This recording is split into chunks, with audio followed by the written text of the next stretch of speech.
you don't necessarily have to start from high politics. It can also be things like humanitarian issues, health. Obviously, still COVID is around, so you don't necessarily have to start from denuclearization. You can also start from different issues. There is some potential for discussions with the DPRK, which is, both sides of the peninsula are regularly hit by typhoons and drought in the summer. The German foundations are quite active when it comes to climate-related issues. I would say this is also one way how you can start. And I don't know if there's any, potential for civil society engagement as well, human rights, but that's obviously something which probably North Korea wouldn't want to discuss that much. There used to be political dialogue between the EU institutions and the PRK, and there used to be also human rights dialogue between the EU and the PRK. So we could, reopen both channels. But when it comes to more,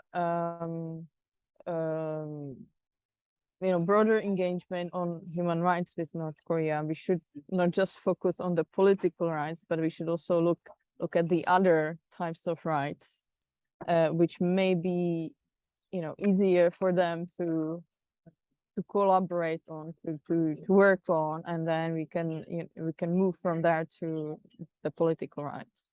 But otherwise, I'm quite happy that Ambassador Lee wants to wants to work with Europe on these kind of issues. So.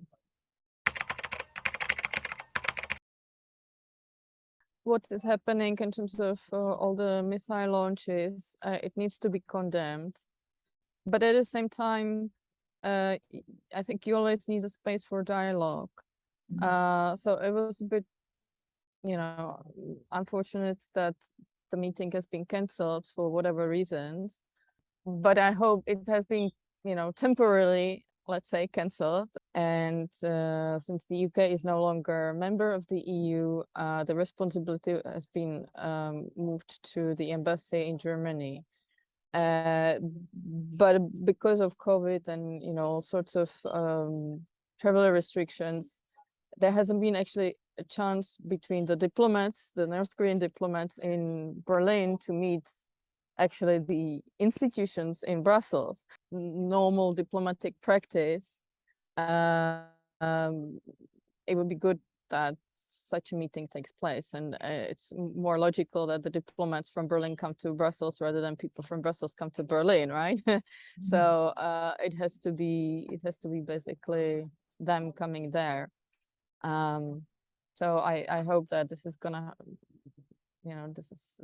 take place at some point anyway. You cannot solve the problem, but you can facilitate the solutions and the discussion. It can be also part of the solution, but I think in the first stages, you can be a facilitator. It can be a bridge between different sides. So I was hoping that the visit could, be beginning of this. So I think EU has to kind of strike the right balance between condemning which needs to be condemned, but also being, open sufficiently to discussions. If you look at the US-China rivalry, we sort of automatically assume that North Korea is in the Chinese camp. Let's put it this way. But I am not 100% convinced that that's the case. So that's plan for the next few years, I think. In a way, the future of the Indo-Pacific depends on the collaboration between, say, the medium or middle powers like Korea or like Europe, which is